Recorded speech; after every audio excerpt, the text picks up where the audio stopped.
सँगै हाँस्दै बोल्दै बितेका ती दिनहरू रमाइलोसँगै आफ्ना गतिविधिसँगै बितेका ती दिनहरू कसरी बित्दैछन् आज को कहाँ आफ्नो गन्तव्य आफ्नो सफलताको यात्रामा अगाडि बढ्दैछन् होला सबैलाई सो मिठो माया अनि मिठो सम्झना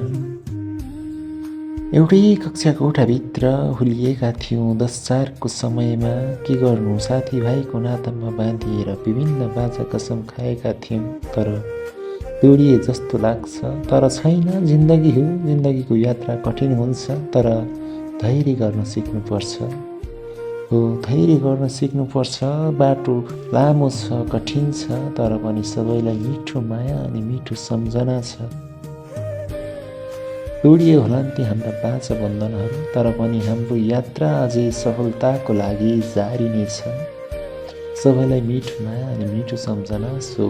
धेरै साथीहरूको चाहिँ फोटो मैले हाल्न पाइनँ सरी त्यसको लागि क्षमा प्राप्ति छु